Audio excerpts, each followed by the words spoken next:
مخدوم صاحب اور ہمارے پیارے وزیر زراعت صاحب، میں اپنی طرف سے ادارے کے ورکرز کی طرف سے، ادارے کے افسران کی طرف سے اور ملتان کی تمام ٹریڈ یونینز، ہم نے یہ پروگرام انتہائی سادہ کیا۔ کل جو انتہائی اندناک سانحات سے دو چار ہو رہی ہے پوری قوم، ہم اس دہشت گردی کی شدید مذمت کرتے ہیں اور ان دہشت گردوں کے لیے ہم پیغام بھی دیتے ہیں کہ آج پاکستان کی پوری قوم ان کے خلاف متحد ہے۔ وہ اپنے مذموم مقاصد میں کبھی بھی کامیاب نہیں ہوں گے۔ میں آج کی اس محفل میں ابتدا ان شہداء جن کی قیمتی جانیں ضائع ہوئیں ان کے لیے فاتح کے لیے آپ سے اپیل کروں گا کہ کل کے سانحے میں جتنے شہید ہوئے ہیں ان کے اصال ثواب کے لیے ایک مرتبہ سورہ فاتحہ تلاوت فرمائیں۔ محترم مخدوم صاحب اور اولک صاحب، اس وقت میں ضرور سمجھتا ہوں 5 منٹ لوں گا کہ پنجاب سے جو دور دراز سے سفر کر کے ہیں ان کا میں آپ کو جلدی تعارف کرا دوں۔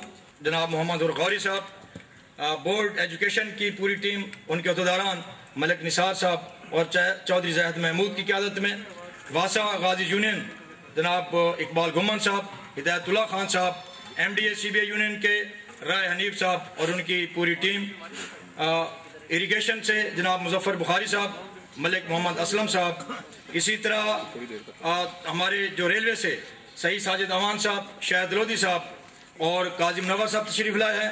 سمال انڈسٹری سے جناب شیخ شاہد حسین صاحب اور رانا غلام عباس نون صاحب، ریڈیو پاکستان جو یونین پاکستان کے نمائندگی کر رہے ہیں، اس کے صدر پاکستان کے مرکزی صدر یہاں ملتان کے ہیں وہ اکمل بشیر صاحب، PTV کے جناب راجہ اجمل کیانی صاحب، یہ ہماری وہ ٹیم ہے۔ اسی طرح بینکنگ انڈسٹری سے اور آل پاکستان گھی فیڈریشن کے جناب سلیم لودھی صاحب، وہ بھی تشریف لائے۔ پنجاب سے راولپنڈی سے ہماری جو یونین تشریف لائی ہیں جناب محمد شبیر جنجواد صاحب، جناب راجہ امتیاز صاحب، اور جیلم سے نعیم ارشد صاحب، ارشد محمود صاحب، تلاگنگ CBA یونین ملک مشتاق صاحب شیر زمان کی قیادت میں یہاں تشریف لائی ہے۔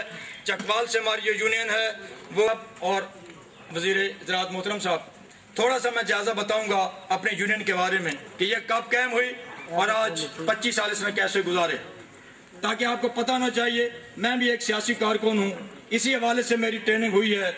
اور ایک MNA یا MPA صاحبان جب بنتے ہیں وہ پروٹوکول ملتا ہے، پروٹوکول ہوتا ہے، اور جب وہ نہیں ہوتے تو پروٹوکول ختم۔ مگر یہ ٹریڈ یونین، اس کے بارے میں آپ بہتر جانتے ہیں کہ اگر یہ ہار بھی جائیں پھر بھی سیاست میں رہتے ہیں، جیت بھی جائیں تو اس سے ان کی زیادہ ذلت ہوتی ہے۔ پاکستان میں ٹریڈ یونین کا جو حشر ہو رہا ہے اس میں ہمارا بھی قصور ہے اور حکمرانوں کا قصور ہے۔ آج ٹریڈ یونین کو بلیک میلر کہا جاتا ہے۔ آج ٹریڈ یونین ایک انتہائی کاربناک دور سے گزر رہی ہے۔ آج جب بھی کوئی شخص اپنے حقوق کے لیے اپنے ادارے میں بات کرتا ہے، سب سے پہلے اس کا دشمن اس کا ادارے کی انتظامیہ ہوتی ہے، پھر اس کے کچھ وہ ورکر ہوتے ہیں جو مفاد پرست ہوتے ہیں۔ جناب والا، اس ادارے میں 1984 میں جب اس کے حالات، یہاں ڈائریکٹر جنرل صاحبان وہ بیٹھے ہوئے ہیں جو اسسٹنٹ انجینئر سے اس ادارے میں رہے ہیں، میری ایک بات کہ اگر تصدیق نہیں کریں گے تو وہ ضرور منصف ہوں گے۔ اس میں 1984 میں ہم نے یونین بنائی، جناب مخدوم صاحب اور اولک صاحب۔ 1985 سے ہمیں CBA سرٹیفکیٹ ملا، مگر جب CBA سرٹیفکیٹ ملا اس کے ساتھ ہی میرے تمام عہدیداروں کے تبادلے سرگودا، فیصل آباد۔ میں انتہائی احسان مند ہوں ملتان کی اس وقت کی ٹریڈ یونین کا جنہوں نے میرا بھرپور ساتھ دیا، بینکنگ انڈسٹری، ریلوے، GTS جنہوں نے ہمیں بچایا۔ اور الحمدللہ پھر اس کے بعد یہ ہوا جب انہوں نے دیکھا کہ یہ لیبر کورٹس ان کو تحفظ دے رہی ہیں، پھر انہوں نے اپنی ایک پاکٹ یونین بنائی اور ریفرنڈم ہوا۔ الحمدللہ ایک طرف پوری انتظامیہ تھی ووٹ مانگنے والی اور ایک طرف ہمارا غیور ورکر تھا۔ الحمدللہ بھاری اکثریت سے ہم کامیاب ہوئے اور CBA آتے رہے۔